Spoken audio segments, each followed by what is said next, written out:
বলে দিল জামাত 26% পাবেন আর বিএনপি 63% পাবেন। ওনারা 63 কেন, ওনারা 93 দেখ, কারণ ফয়সালা প্রথম আলোর হাতে না, ফয়সালা হচ্ছে মালিকুল মুলকের হাতে। তো মালিকুল মুলক যদি ভাবে যে জামাতে ইসলাম আজকে উপযুক্ত এবং জামাত ইসলাম ইনশাল্লাহ এ দেশ চালাতে সক্ষম, তাহলে অবশ্যই নিয়ে যাবেন। আসসালামু আলাইকুম রহমতুল্লাহ বারাকাতুহু। এই ছবিটা দেখ, এই ছবিটার নামটা কি? কুল্লে নাফসিন যায়কাতুল মউত।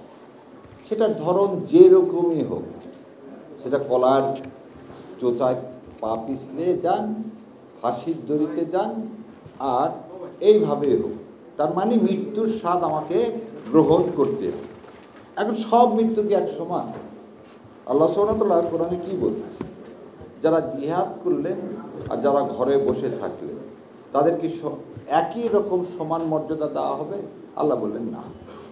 সো এই ছবির এই ভাইয়েরা, আল্লাহ ওনাদেরকে জান্নাত নসিব করুক, ওনাদের শহীদ হিসাবে কবুল করুক। এই জন্য আমরা কি করব? We feel proud. কেন?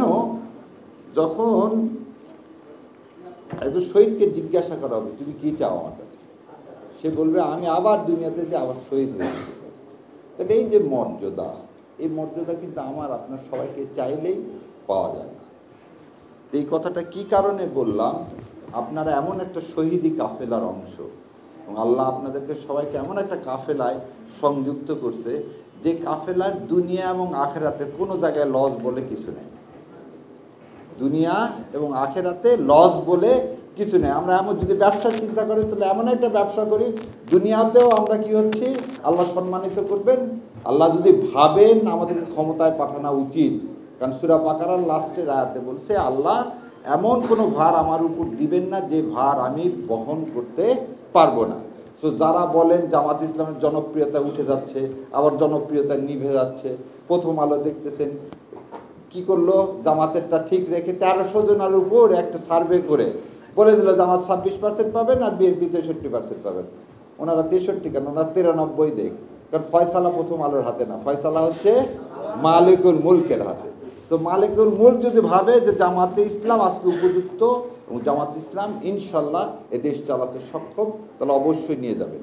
এবং পৃথিবী কেন, আসমান জমিনে কারো শক্তি নেই আমাদেরকে এই মিজানকে কি করা, আটকায় রাখা। কারণ হাসরের মধ্যে একমাত্র মিজানই থাকবে, ওখানে ধানের শীষও থাকবে না, নৌকাও থাকবে না, লাঙ্গলও থাকবে না। তো আমরা এমন একটা প্রতীক নিয়ে কাজ করি যেটা দুনিয়া এবং আখিরাত দুই জায়গাতেই উপকারী। দ্বিতীয় একটা কথা বলি, অনেকে আমাকে টক শো নিয়ে বলে আপনি খুব জোরে জোরে কথা বলেন, চিল্লায় কথা বলেন, রাগ করেন। 17 বছর মিথ্যা শুনতে শুনতে কান দুইটায় ধাপা পড়ে গেছে। ধাপা পড়া বোঝেন? আমাদের নর্থ বেঙ্গলের লোক বলে যে অনেক সময় কানে উপরে যখন উঠবেন দেখবেন কান বন্ধ হয়ে যায়। তা আমাদের কান বন্ধ হয়ে গেছে, আর যাদের যাদের কান খোলা ছিল তারা ছিল হচ্ছে আয়না ঘর।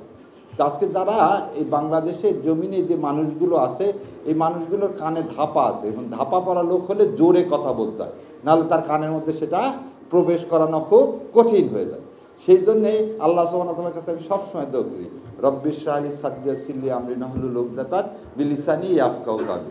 আমার কণ্ঠকে ইসলামের জন্য এমন করে দাও যে ওই কানের ছিদ্র আবার ভেদ না, ওই কান পর্যন্ত যেন পৌঁছায় দেয়। ছিদ্র আবার ভেদ করে দিলে তো ঠসা হয়ে যাবে। সো ওই পর্যন্ত পৌঁছায় দিক যাতে আল্লাহ এই জমিনে ইসলামকে কায়েম করে। আর আরেকটা জিনিস আপনাদের সবাইকে সবার মাধ্যমে, আওয়ামী লীগের ভোট বলে কিছু নেই, মুসলিম লীগের ভোট বলে কিছু নেই। আমরা একটা ভোটের রাজনীতিতে আমরা বিশ্বাস করি না। আমরা কিসে বিশ্বাস করি? ক্ষমতার মালিক, সার্বভৌম ক্ষমতার মালিককে মালিকুল মুলক কে আল্লাহ সুবহানাহু ওয়া তাআলা। আর সূরা আল ইমরানে কি বলতেছেন? আমি যাকে ইচ্ছা তাকে ক্ষমতা দিব, যাকে ইচ্ছা তার কাছ থেকে ক্ষমতা কেড়ে নিব। আমরা কি 24 সালে জানতাম শেখ হাসিনা এইভাবে পালায় যাবে? সত্য কথা কি আমরা কেউ জানতাম? গত 15 বছর জামাত বিএনপি সবাই মিলে আন্দোলন করছি, একটা বালির ট্রাক পর্যন্ত সরাতে পারে। আর আল্লাহর ইচ্ছায় আল্লাহ এমন মাঠ তৈরি করে দিলেন যে পৃথিবীর ইতিহাসে সমস্ত সংসদ সদস্য, মন্ত্রী, মসজিদের খতিব পর্যন্ত দেশ ছেড়ে পালায় যায়। তাহলে আল্লাহ কি করতে পারেন? তার উদাহরণ আল্লাহ সব সময় দিচ্ছেন। কীভাবে দিচ্ছেন? নূহ আলাইহিস সালামের সময় দিচ্ছেন, আল্লাহ কাছে লূত আলাইহিস সালামের সময় দিচ্ছেন। তো আমি আর এগুলো উদাহরণ দিলাম না। সো আল্লাহ আমাদেরকে কবুল করুক, এবং এই দেশে ইসলামের শাসন ব্যবস্থা কায়েমের জন্য আর কি কোনো বিকল্প আছে? না। সো বিকল্প যদি না থাকে তাহলে আপনাকে এটাকে গ্রহণ করতে হবে। যারা আমাদের সমালোচনা করেন তাদের কাছেও আমার আহ্বান, ভাই বিকল্প তাহলে আপনি তৈরি করেন, করে ইসলাম কায়েম করেন। যদি না মনে হয় জামাত ইসলাম ভালো, ঠিক আছে, আপনি করে ইসলাম কায়েম করেন। আর যদি না করতে পারেন তাহলে জামাত ইসলামকে ভোট দান করেন, কারণ আপনার উপর এটা ফরজে কিফায়া ইসলাম কায়েম করা। সো আল্লাহ আমার এই শহীদ ভাইদের মানে বদলে, খালি শহীদ না, যারা আরও শহীদ হয়েছে তাদের বদলে আল্লাহ এই জমিনে ইসলাম কায়েম করুক। আর আপনারা আমার জন্য দোয়া করবেন, আল্লাহ যেন আমাকে এই পথে সারা জীবনের জন্য কবুল করে। আর ওই যে আর একটা জিনিস সবাই দেখবেন বলে যে বট বাহিনী শিবির খালি কি বলে, কাউকে গালিগালাজ করে। এটা একদম খুব পরিষ্কার করে খালেদ মহিউদ্দিনকে বলে দিচ্ছি। দেখেন, আমাকে পুরস্কার ঘোষণা করছে, আমাকে মেরে ফেলে দেওয়া হলে 30 লাখ টাকা দেওয়া হবে। এটা কিন্তু খালেদ মহিউদ্দিনরা বলেন না। আমার কিছুর জন্য, আমার জীবনের জন্য মূল্য ঘোষণা করা হয়েছে। তাই বলছে আমার মূল্য তো আল্লাহ নির্ধারণ করে দিচ্ছে, তোমাদের তো দরকার নেই, এবং টাকা লাগলে আসো আমি দিয়ে দিচ্ছি।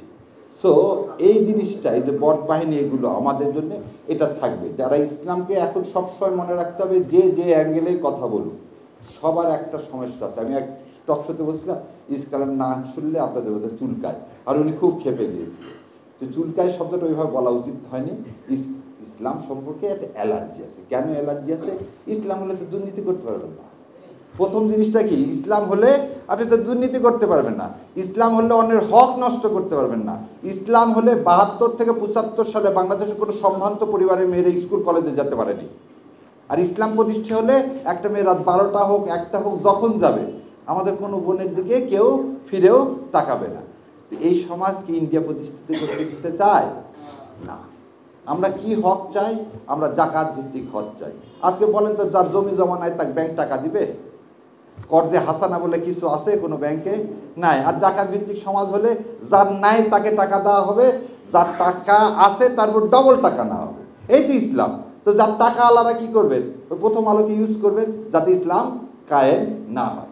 সো আল্লাহ এটা আমাদেরকে বোঝার তৌফিক দেখ, আমাদেরকে কবুল করুক, বাংলার জমিনে ইসলাম কায়েম হোক। আসসালামু আলাইকুম রহমতুল্লাহ বরকাতুহ।